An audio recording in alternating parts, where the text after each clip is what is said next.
Sedangkan terdapatlah sebuah desa yang menjunjung tinggi nilai-nilai kebersamaan dan keagamaan. Desa ini bukan sekedar kumpulan orang biasa, akan tetapi terdapat sebuah kekompakan yang kuat di dalamnya, di mana setiap individu saling mengenal dan mendukung dengan keyakinan agama yang sama, sehingga terciptalah ikatan yang erat di antara mereka. Pagi itu, terdapat kerumunan warga luar desa yang sedang berkumpul dalam acara peresmian suatu bangunan yang tidak lain dan tidak bukan adalah bangunan sekolah Kristen.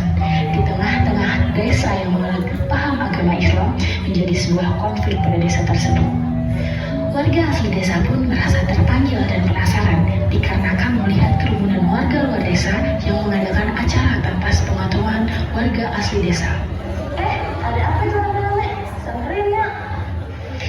Iya ya, kok kita tidak tahu sih ada acara di sini? Ya udah yuk kita samperin aja tuh. Mereka pun ikut bergabung dengan kerumunan tersebut. Di sisi lain, sang pemilik menggunting pita di depan gedung sekolah. Dengan mengucap syukur kepada Tuhan Yesus, mari kita resmikan gedung sekolah ini. Betapa terkejutnya mereka begitu mengetahui jika kerumunan tersebut adalah peresmian sekolah Kristen. Lalu mereka mengadukan hal tersebut kepada tokoh penting desa. Mereka meninggalkan kerumunan tersebut lalu bergegas pergi untuk menemui kepala desa yang kebetulan jaraknya tidak jauh dari acara tersebut.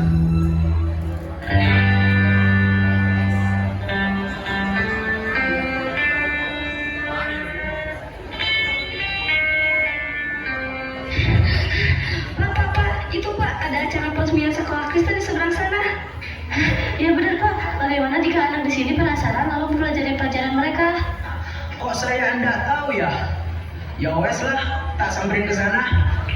Lalu mereka pun pergi bersama-sama ke tempat yang ditunjukkan tadi.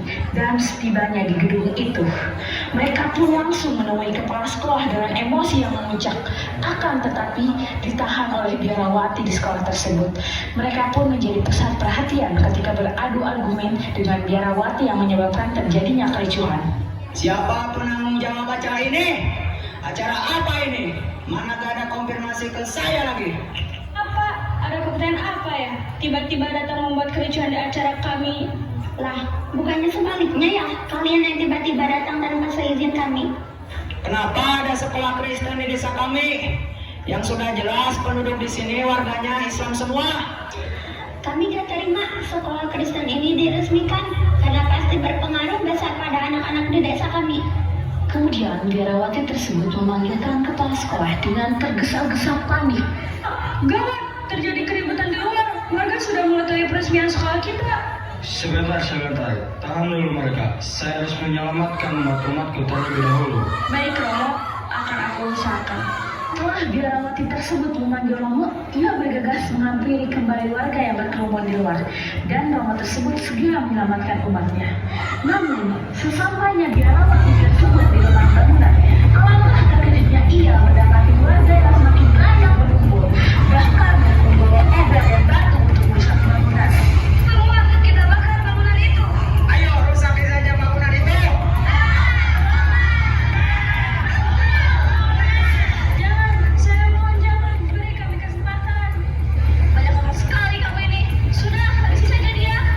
Saat menghentikan seperti itu, sang pastor datang menemui kerumunan tersebut karena melihat jika ini akan diatur masa dengan penuh emosional. Ia berteriak, Apa-apaan kalian ini?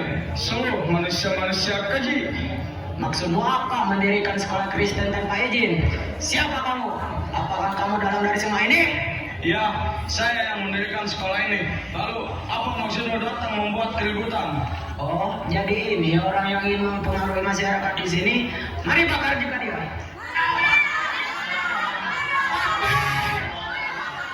Bentrok tersebut pun semakin memanas. Kedua orang diarak dan bangunan sekolah semakin dirusak. Namun saat kejadian tersebut semakin memanas, salah satu warga menghubungi aparat kepolisian dan tokoh agama. Halo Pak, terjadi keributan di sini. Tolong segera datang. Diam! Angkat tangan semua!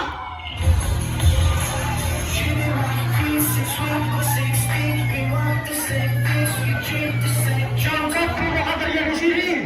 Bantu dia, Bu. Sang ustadz pun membantu kepala sekolah suasana mulai ditenangkan oleh aparat kepolisian dan petinggi agama di desa itu. Di dalam sebuah forum mediasi penyelesaian masalah yang dipimpin oleh ketua aparat kepolisian. Sudah, cukup. Hentikan kekerasan ini. Mari kita cari jalan keluar dari permasalahan ini. Dan apa yang mereka katakan oleh Pak Polisi, mari kita selesaikan semua ini dengan kepala dingin. Betul, dengan apa yang dikatakan oleh Pak Ustadz. Sudah bukan zamannya kita meributkan apa yang masih bisa ditangani. Saya akan menerima apapun kritik dan saran dengan senang hati. Silakan Pak Kades, kami beri kesempatan untuk berbicara. Ya jadi begini Pak Pol, saya ini mendapati mereka membuat kerumunan tanpa izin dari saya. Selaku ketua desa di sini, saya merasa tidak dihargai. Apalagi warga saya mendapati mereka membuat acara peresmian gedung sekolah Kristen di lingkungan yang benar-benar 100% Islam ini. Ya betul Pak, tangkap saja mereka. Itu akan mempengaruhi dengan keyakinan kita Pak. Mereka itu akan mencuci otak kita. Ya mah kau ini otak, kau ini tidak saya suruh bicara. Lanjut, lalu apa tujuanmu Pastor membuat sekolah Kristen di lingkungan yang betul-betul 100% Islam ini? Saya tidak mengetahuinya Pak, karena saya baru saja pulang dari sekolah luar negeri dan saya juga pendatang dari luar pulau. Baiklah kalau begitu alasanmu, bagaimana dengan pihak kalian? Jelas? Jelas Pak Polisi, di sini saya sebagai tokoh agama setempat mempersilahkan adanya bangunan ini. Namun kami merasa takut terganggu jika nanti ada sebagian warga kami yang mengikuti agama tersebut. Malah lagi nanti warga kami dibuatnya. Saya berjanji tidak akan sampai mempengaruhi agama kalian. Dan kalian pun harus berjanji tidak akan lagi mengganggu agama kami dan sampai membuat keributan. Saya mewakili para warga untuk tidak akan sampai warga saya mengganggu agama kalian lagi.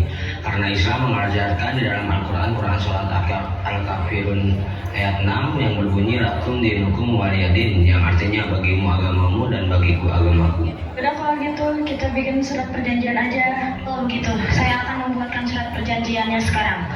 Ya, suratnya sudah saya buatkan yang di dalamnya berisikan kesepakatan dan konsekuensi. Lalu tokoh-tokoh tersebut menyelesaikan masalahnya dan membuat surat perjanjian dan diakhiri dengan saling memaafkan satu sama lain, lalu berdoa bersama sesuai kepercayaannya masing-masing. Baiklah, masalah sudah terselesaikan. Mari saling memaafkan dan hilangkan sikap saling menyalahkan. Mari kita berdoa bersama, yang pertama akan dipimpin oleh Ustadz dan dilanjutkan oleh Pastor. Ya Allah yang Maha Pengasih lagi Maha Penyayang, kami bersyukur atas anugerah kehidupan dan keberagaman yang Kau ciptakan di dunia ini. Kami hadir di sini dari berbagai latar belakang dan keyakinan yang berbeda untuk memohon bimbingan. Rabbana atina fid dunya hasanah wa fil akhirati hasanah wa qina adzabannar. Assalamualaikum warahmatullahi wabarakatuh. Ya Tuhan yang Maha Kuasa, dalam nama Yesus kami berdoa. Kami mohon Tuhan agar Engkau memberikan kebijaksanaan kepada kami untuk saling menghormati dan memahami satu sama lain. Bantu kami untuk melihat keindahan dalam perbedaan dan untuk menemukan permasalahan dalam kisah-Mu.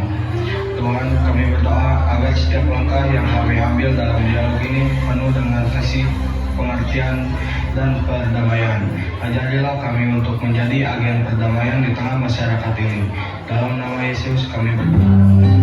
Dalam dunia yang semakin berlangsung, perbedaan bukanlah penghalang, melainkan kekayaan yang harus dirayakan.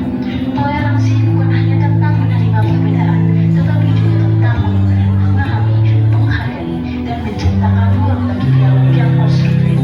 Dengan menjunjung tinggi nilai-nilai toleransi, kita dapat membangun masyarakat menjadi damai dan harmonis, di mana setiap individu merasa dihargai dan diterima.